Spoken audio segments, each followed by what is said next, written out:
Hi കൂട്ടുകാരെ, A to Z G K വേൾഡിൻ്റെ Christmas exam സീരീസിലേക്ക് ഏവർക്കും ഹൃദ്യമായ സ്വാഗതം.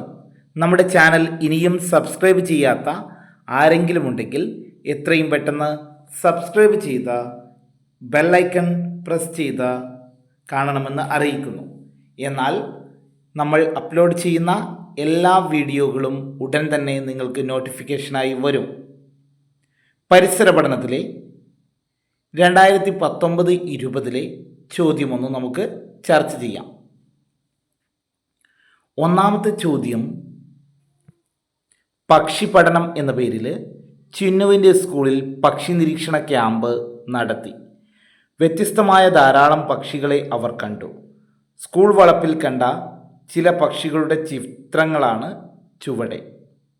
പക്ഷികളുടെ പേരെഴുതുക. നിങ്ങൾക്കറിയാം, നിങ്ങൾ ഒന്നാമത്തെ യൂണിറ്റുമായൊക്കെ പഠിച്ച കാര്യങ്ങളുമായി ബന്ധപ്പെട്ടൊരു ചോദ്യമാണ്. ഒന്നാമത്തത് ചിത്രം താറാവ് ആണല്ലേ. രണ്ടാമത്തത് പരുന്ത് അല്ലെങ്കിൽ കഴുകൻ എന്നൊക്കെ എഴുതിയാൽ ഉത്തരം ശരിയാവും. പിന്നെ ഒരു കുളക്കോഴി, പിന്നെ കൊക്ക് അല്ലെങ്കിൽ കൊറ്റി എന്നൊക്കെ പറയും അല്ലേ. ഈ കാര്യങ്ങൾ നിങ്ങൾ ഐഡൻറ്റിഫൈ ചെയ്ത് കഴിഞ്ഞാൽ നിങ്ങൾക്ക് സ്കോർ ലഭിക്കും. ഇനി അടുത്തത് നോക്കാം. ഏതെങ്കിലും 2 പക്ഷികളുടെ പേരും സവിശേഷതയും എഴുതി പട്ടിക പൂർത്തിയാക്കുക. ഒന്നവിടെ ഉദാഹരണം നൽകിയിട്ടുണ്ട്. പരുന്ത്, വളഞ്ഞ ചുണ്ട്, കൂർത്ത നഖങ്ങൾ.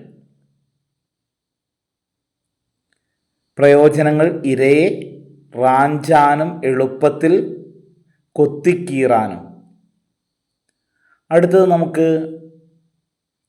ഏത് പക്ഷിയും പറ്റും. നിങ്ങൾക്ക് തത്തയെ എഴുതാം, കാക്കയെ എഴുതാം, കൊക്കിനെ എഴുതാം, താറാവിനെ എഴുതാം. ഏത് പക്ഷിയുടെയും പേര് എഴുതാം. അവരുടെ ശരീരത്തിൻ്റെ പ്രത്യേകത എന്താണ്? താറാവാണ് എങ്കിൽ ശരീരത്തിൻ്റെ പ്രത്യേകത എന്ത് എഴുതും? നമുക്കറിയാം, പരന്ന കൊക്കാണ്. പിന്നെ എന്താണ്? വെബ്ഡ് ഫീറ്റ് നമ്മൾ പഠിച്ചില്ലേ. ചർമ്മബന്ധിതമായ വിരലുകളുണ്ട്. അതുകൊണ്ടുള്ള പ്രയോജനങ്ങൾ: ഇരയെ പിടിക്കാൻ, ചളിയിൽ നിന്നും ഇര പിടിക്കുന്നതിന്. ഈ കാര്യങ്ങളൊക്കെ നിങ്ങൾക്ക് എഴുതാം. അതേപോലെ അടുത്തത് എഴുതിയതാണ് കൊക്കിന് നീണ്ട കാലുണ്ട്, നീളമുള്ള കഴുത്തുണ്ട്, നീളമുള്ള കൊക്കുണ്ട്. അപ്പം ഇരയെ പിടിക്കാനും ചെളിയിൽ ആഴ്ന്നു പോകാതെ നിൽക്കാനും ഒക്കെ പ്രയോജനപ്പെടുന്നു. ആ കാര്യങ്ങൾ ഉൾപ്പെടുത്തിയാൽ മതി. ദേശാടന പക്ഷി ഏത്? കാക്ക, മഞ്ഞക്കിളി, പരുന്ത്, തത്ത. അതിൽ പ്രധാനപ്പെട്ട ഒരു ദേശാടന പക്ഷി ഏതാണ്? മഞ്ഞക്കിളിയാണ് അല്ലേ. അടുത്തത് രണ്ടാമത്തത് കലാരൂപങ്ങൾ. ചിന്നുവിൻ്റെ സ്കൂൾ മാസികയിൽ കേരളത്തിലെ കലാരൂപത്തെക്കുറിച്ച് ഉള്ള വിവരങ്ങൾ ഉൾപ്പെടുത്തിയിട്ടുണ്ട്. മാസികയിലെ കലാരൂപങ്ങളുടെ ചിത്രങ്ങളാണ് ചുവടെ നൽകിയിട്ടുള്ളത്. ആ ചിത്രം നോക്കി കലാരൂപത്തിൻ്റെ പേരെഴുതുക. ഒന്ന് നമുക്കറിയാം, നിലവിളക്ക് കൊളുത്തി വെച്ച് ചട്ടയും മുണ്ടും ഒക്കെ ഉടുത്ത് ക്രിസ്തീയമായിട്ടുള്ള ഒരു കലാരൂപമാണ് ഏത്? മാർഗം കളി. പിന്നെ കോലുപയോഗിച്ച് മുസ്ലിം വേഷം ധരിച്ചുകൊണ്ടുള്ള, തൊപ്പിയൊക്കെ ധരിച്ച് ഉള്ള, കോലുകൊണ്ടുള്ള, പാടിക്കൊണ്ടുള്ള കളിയാണ് കോൽക്കളി. പിന്നെ നമുക്കറിയാം ഒരു അനുഷ്ഠാന കലാരൂപം തെയ്യം. പിന്നെ നമുക്കറിയാം കലകളുടെ രാജാവായിട്ടുള്ള കഥകളി. ഇത്രയും കലാരൂപങ്ങളാണ് താഴെ കൊടുത്തിട്ടുള്ളത്. പിന്നെ ബി, ഈ മനോഹരമായ ചിത്രം വരച്ചതാരാണ്? നമുക്കറിയാം, രാജ രവിവർമ്മ. ഏതെങ്കിലും ഒരു കലാരൂപത്തെക്കുറിച്ച് കുറിപ്പ് എഴുതുക. അതായത് ഇവിടെ തിരുവാതിരയുണ്ട്, ഒപ്പനയുണ്ട്, നിങ്ങൾ പഠിച്ചിട്ടുണ്ട്, നമ്മുടെ ടെക്സ്റ്റ് ബുക്കിലുണ്ട്. അതിനെക്കുറിച്ചുള്ള വിവരങ്ങൾ ഉൾപ്പെടുത്തി ഒരു ചെറിയ കുറിപ്പ് എഴുതിയാൽ മതി. തിരുവാതിരയാണെങ്കിൽ നമുക്കറിയാം, ധനുമാസത്തിൽ എന്താണ്, നിലവിളക്കൊക്കെ കത്തിച്ച് വെച്ച് കേരളീയ വേഷം ധരിച്ച് കൈകൊട്ടി കളിക്കുന്ന ഒരു കലാരൂപമാണ് എന്നൊക്കെയുള്ള രൂപത്തിൽ നിങ്ങൾ വിശദമായിട്ട് പഠിച്ചിട്ടുണ്ടാകും. അതോടൊപ്പം ഒപ്പനയാണെങ്കിൽ മുസ്ലിം കല്യാണ വീടുകളിൽ പ്രത്യേകിച്ച് മണവാട്ടിയും തോഴിമാരുമായിട്ട് കൈകൊട്ടി കളിക്കുന്ന ഒരു നൃത്തരൂപമാണ് ഒപ്പന. ആ രൂപത്തിൽ നിങ്ങൾക്ക് കൃത്യമായി അതിനെക്കുറിച്ചൊരു വിവരണം തയ്യാറാക്കി എഴുതിയാൽ എ ഗ്രേഡ് സ്കോർ ചെയ്യാൻ കഴിയും. അടുത്തത് നമുക്ക് കണ്ടെത്താം. ചുവടെയുള്ള സാധനങ്ങൾ നോക്കുക. ഇവ ഉപയോഗിച്ച് ചെയ്യാവുന്ന ഏതെങ്കിലും ഒരു പരീക്ഷണത്തിൻ്റെ കുറിപ്പ് തയ്യാറാക്കുക. നിങ്ങൾ ധാരാളം പരീക്ഷണങ്ങൾ പഠിച്ചിട്ടുണ്ടാവും. പരീക്ഷണക്കുറിപ്പ് എഴുതുമ്പോൾ അതിനൊരു പേരുണ്ടാകും, ആവശ്യമായ സാമഗ്രികളുണ്ടാകും. ആ പേര് എഴുതണം. എന്നിട്ട് പരീക്ഷണ രീതി എഴുതണം. അത് എഴുതിക്കഴിഞ്ഞാൽ എൻ്റെ കണ്ടെത്തൽ അല്ലെങ്കിൽ പരീക്ഷണത്തിൻ്റെ നിഗമനം, ഇത്രയും കാര്യങ്ങൾ ഉൾപ്പെടുത്തിയാൽ പരീക്ഷണക്കുറിപ്പായി. ദെൻ പദാർത്ഥങ്ങളുടെ അവസ്ഥയുമായി ബന്ധപ്പെട്ട് തയ്യാറാക്കിയ പട്ടികയാണ് ചുവടെ. പട്ടിക പൂർത്തിയാക്കുക. കല്ലിന് നിശ്ചിതമായ ആകൃതി ഉണ്ട് അല്ലെങ്കിൽ ഇല്ല? കല്ലിനുണ്ട്. എണ്ണക്കുണ്ടോ? ഇല്ലയോ? ഇല്ല. നീരാവിക്കോ? ഇല്ല. പക്ഷെ ഭാരം എല്ലാത്തിനും ഉണ്ടോ? കല്ലിനുണ്ട്, എണ്ണക്കുണ്ട്, നീരാവിക്കുണ്ട്. സ്ഥിതി ചെയ്യാൻ സ്ഥലം ആവശ്യമാണോ? ആവശ്യമില്ലയോ? എല്ലാത്തിനും ആവശ്യമുണ്ട് അല്ലേ? കല്ലിൻ്റെ ഖരമാണ്, എണ്ണയുടെ അവസ്ഥ ദ്രാവകമാണ്, നീരാവി വാതകാവസ്ഥയിലുമാണ്. ഇത്രയും കാര്യങ്ങളാണ് അവിടെ പട്ടികയിൽ നമ്മൾ പൂർത്തീകരിക്കേണ്ടത്. ഇനി നമുക്ക് നാലാമത്തത്, ചന്ദ്രനെയും ഭൂമിയെയും വരച്ചു ചേർത്ത് അമാവാസി, പൗർണമി എന്നിവ ചിത്രീകരിക്കുക. അപ്പോൾ അത് നിങ്ങൾ ശ്രദ്ധിക്കേണ്ടത് ചന്ദ്രൻ്റെയും പിന്നെ ഏതാണ്, ചന്ദ്രൻ്റെയും ഭൂമിയുടെയും സൂര്യൻ്റെയും സ്ഥാനങ്ങൾ കൃത്യമായിരിക്കണം. അതെങ്ങനെയായിരുന്നു എന്നുള്ളത് നിങ്ങൾക്ക് ചിത്രസഹിതം നമ്മൾ കഴിഞ്ഞ ദിവസം ഒരു LSSുമായി ബന്ധപ്പെട്ട വീഡിയോയിൽ ഉൾപ്പെടുത്തിയിരുന്നു. നിങ്ങളത് ശ്രദ്ധിച്ച് കാണാൻ വേണ്ടി ശ്രദ്ധിക്കണം. അതോടൊപ്പം തന്നെ നമ്മൾ സ്ക്രീനിലും അത് വരച്ച് ചേർക്കുന്നുണ്ട്.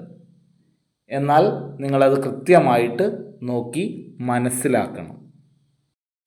കറുത്തവാവ് അല്ലെങ്കിൽ അമാവാസിയിൽ ഭൂമി, ചന്ദ്രൻ, സൂര്യൻ, എർത്ത്, മൂണ്, സണ്ണ് ഈ ക്രമത്തിലും, എന്നാൽ ഫുൾ മൂണിൻ്റെ വെളുത്തവാവ് അല്ലെങ്കിൽ പൗർണമിയിൽ MES, മൂണ്, എർത്ത്, സണ്ണ്, ചന്ദ്രൻ, ഭൂമി, സൂര്യൻ എന്നീ ക്രമത്തിലുമാണ് നിങ്ങൾ വരച്ച് ചേർക്കേണ്ടത് എന്ന കാര്യം മറക്കരുതേ.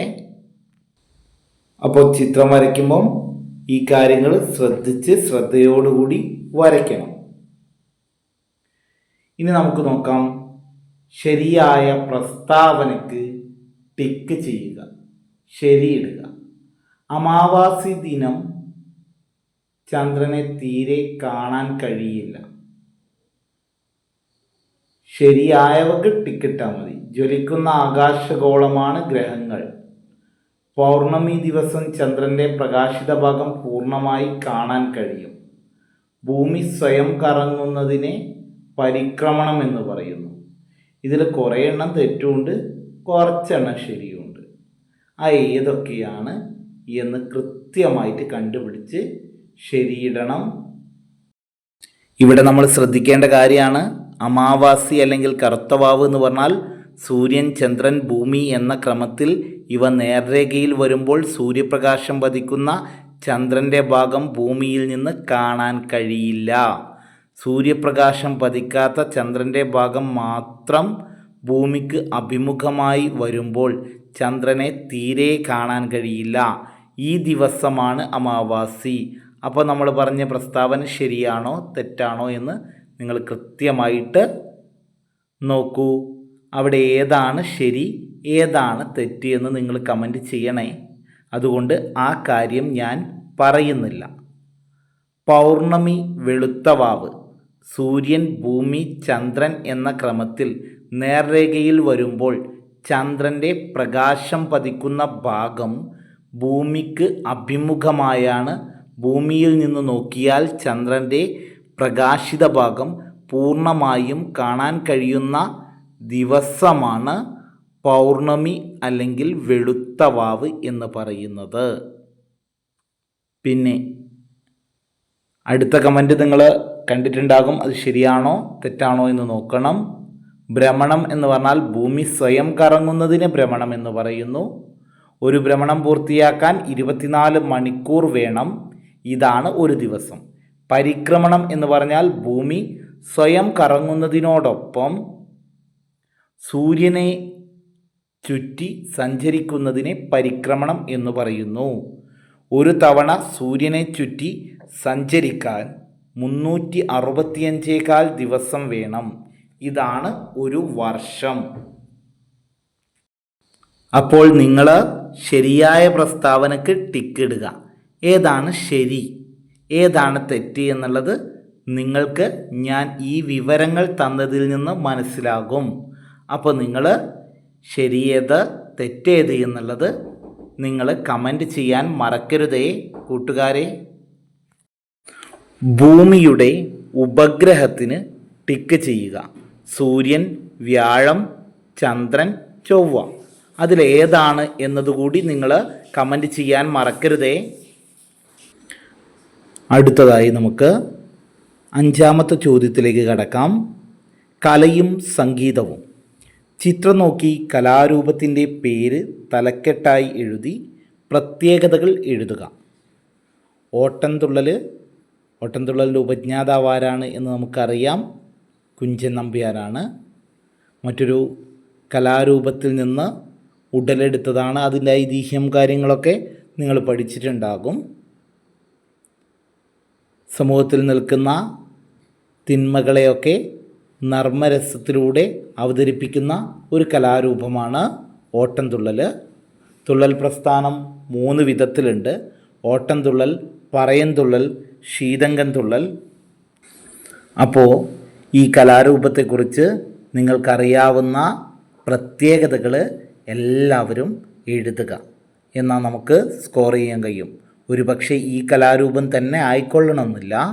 അതുകൊണ്ട് നമുക്ക് പഠിക്കാനുള്ള കലാരൂപങ്ങളെക്കുറിച്ച് കൃത്യമായിട്ട് നിങ്ങൾ പഠിക്കണമെന്ന് ഓർമ്മപ്പെടുത്തുന്നു.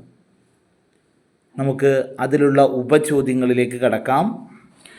ഇതുമായി ബന്ധപ്പെട്ട EVSുമായി ബന്ധപ്പെട്ട് ഏതെല്ലാം കാര്യങ്ങളാണ് പരീക്ഷയ്ക്ക് വരിക എന്ന ഫോക്കസ് ഏരിയ നമ്മൾ മുൻകൂട്ടി തന്നെ നമ്മുടെ ചാനലിൽ കൃത്യമായി കൊടുത്തിട്ടുണ്ട്.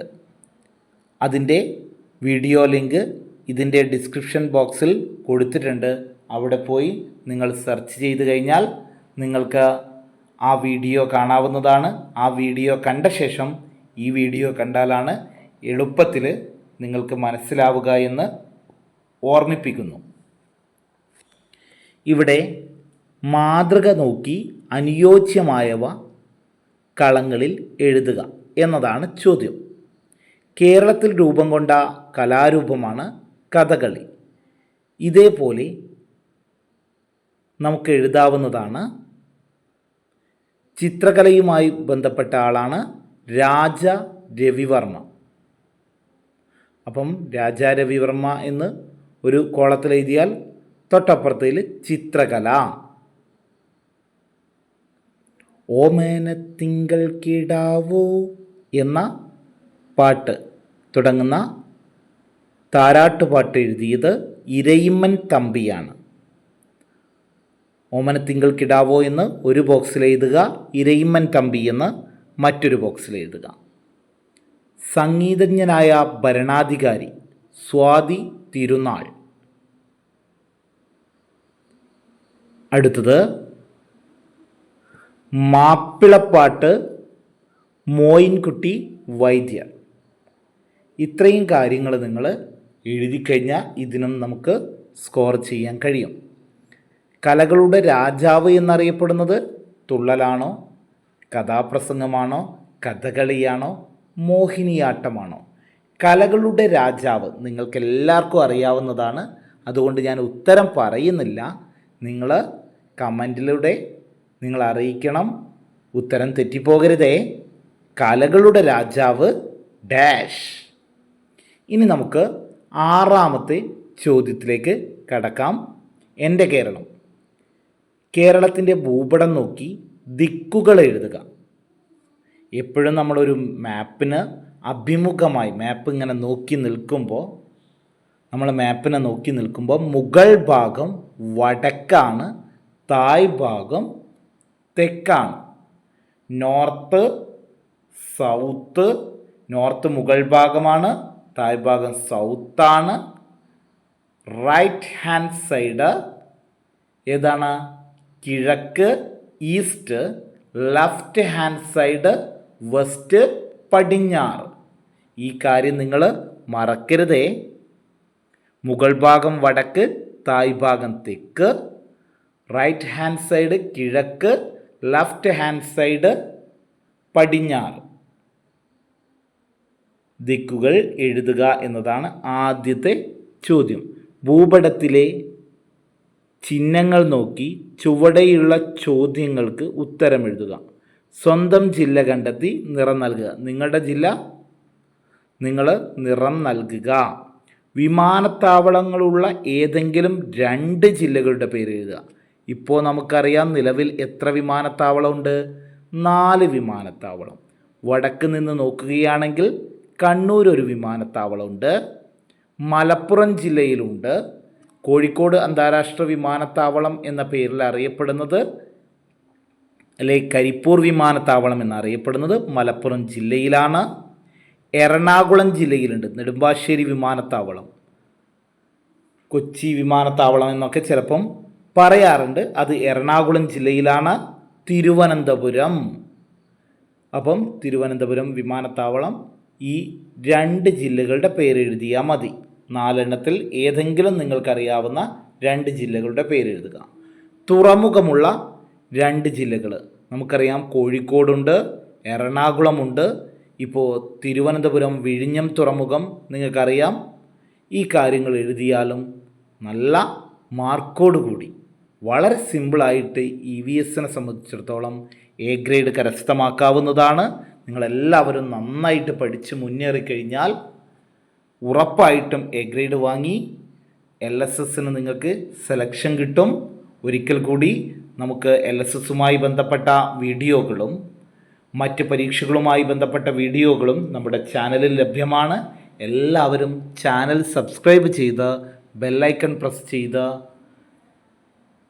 എല്ലാവരും നമ്മുടെ ചാനലിനെ സപ്പോർട്ട് ചെയ്യണമെന്ന് അറിയിച്ചുകൊണ്ട് ബൈ ബൈ.